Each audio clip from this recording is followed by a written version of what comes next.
This week I'm in Belgium, so instead of doing a video where I'm actually shooting photos because I don't have access to a film lab, I thought I would show you what's in my camera bag while I'm traveling.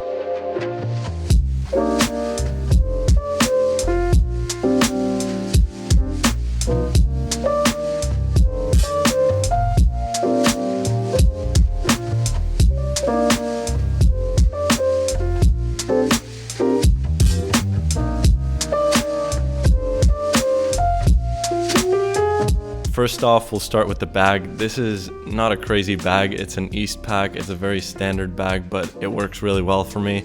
I don't want anything too big or too bulky, so I just tend to use a regular backpack. Because it's not specifically a camera bag, I tend to just throw a bunch of pouches in there to organize my stuff instead of having those like foam dividers that you tend to get in real camera bags. I have two pouches in there. The first is one by Places and Faces. This is a film photography magazine, and this is their like waist pouch. It's a pretty good pouch. I really like it. It's really nice that I can also take this separate from the bag. If I want to take just a smaller camera with me, then I'll have just this with the shoulder strap, and that works really well for me. The second pouch I have in there is one made by Topo Designs. This is where I tend to keep all my loose rolls of film, and it works really well for that. Just has a nice zipper, and it's really good for just organizing random small stuff that tends to sink to the bottom of your bag. In terms of the cameras, the first camera is the Mamiya RZ67, which by now I think people know is the main camera that I like to shoot with. If you watched my last video, which was about the Mamiya 7, then you'll know that this isn't my ideal travel camera, but for now it works really well, and I can drive around here with a car, so I'm not walking around with this thing in my hands all the time. With that camera, I obviously have the 120 film back, I have the 90mm lens, and I have the waist level finder.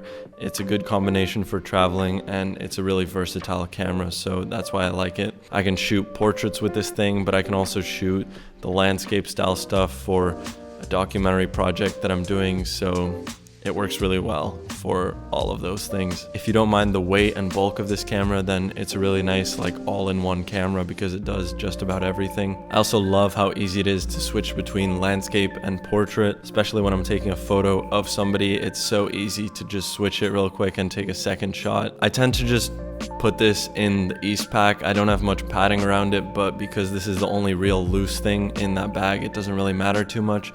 The other things tend to like live in pouches, and it works well for me. I find that if I don't have too much that I have to unzip or undo before I can get to the camera, then I tend to shoot a lot more photos. Moving on to the Places and Faces pouch, this is where I keep two things. The first is my 35mm camera, which is the Canon A630.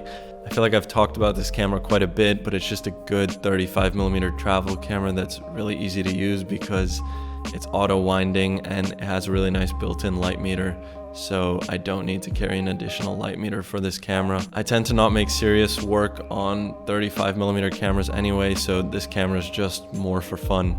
Right now there's a roll of Ektachrome in here, which I haven't tried out yet, and I'm really excited to see what that's like, but I thought that slide film was appropriate for like the fun vacation snapshots, so that's why I'm trying out Ektachrome. The next thing that lives in this bag is the Polaroid back for my Mamiya RZ67. I've definitely teased this thing a lot, especially on Instagram.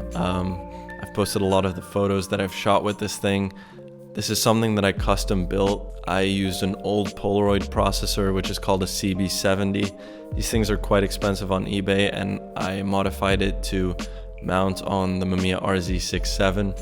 I didn't make it too pretty by any means, but it works really well, and I'm definitely making a video in the future about everything Polaroid RZ67 related, and there's other ways to shoot integral Polaroid 600 film on the RZ67 besides having one of these, and that'll be in a future video.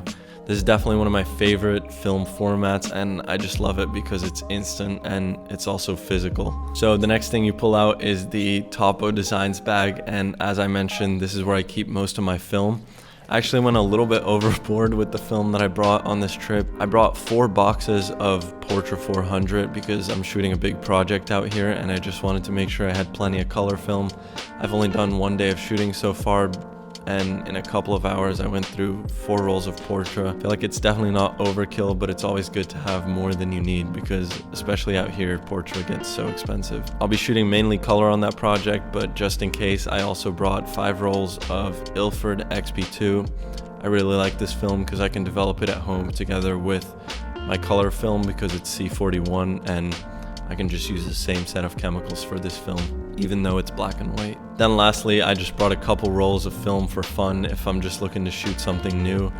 The first is a roll of CineStill 800T, and then I also have a roll of Velvia, which is also a slide film. Moving on to the front pouch in this bag, this is where I keep some of the looser accessories and also the boxes of Portra 400. So aside from that, in this pouch is my light meter, which is the Sekonic L308X-U. It's really light, it's versatile because it has incident and reflected reading, and it's just a good compact light meter. It's really nice for traveling because I can just have this thing under my jacket and I won't even notice that it's there. In that compartment, I also have the Tiffen Pro Mist, which if you watched my monthly favorites video, you'll have seen more about this filter. It's essentially a diffusion filter for softening your images a little bit, and it gives really soft, dreamy colors, and it makes your highlights glow a little bit. And I tend to leave this thing on my camera. I think it just has a really good subtle look that adds a little bit of a unique element to the photos that I'm taking. There's a couple smaller things in here. The last thing is these little adapters that allow me to put a roll of 35mm film into a 120 camera. This basically allows you to expose the entire strip of 35mm film, including the sprockets. I'm definitely making a video on this in the future because I think it's really cool what you can do with just these small little adapters, and it essentially allows you to shoot panoramic photos on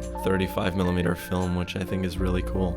I 3D printed these little adapters myself, and they're really fun to mess around with. Lastly, I just have a pack of Polaroid 600 film for that Polaroid back that I was talking about.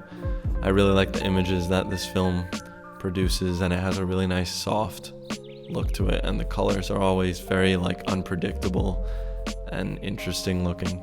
That's it for this video though. Let me know what you thought down below. I really like doing these videos sometimes because I don't always have access to a film lab every single week, so it's not really feasible to do one of the episodes where I'm actually out shooting every single week. I think stuff like this are kind of nice fillers, but definitely be on the lookout for a video from all my travels. I'm not sure if it'll be some sort of a vlog yet, but I've definitely been shooting a lot of cool photos, and I'm excited to get to work on that video. Make sure you subscribe down below. I post every Sunday at 11 a.m. Down in the description, there will be links to where you can buy most of this stuff. And while you're in the description, you can also check out my Instagram. It's @WillemVerb. That's it for now. Peace.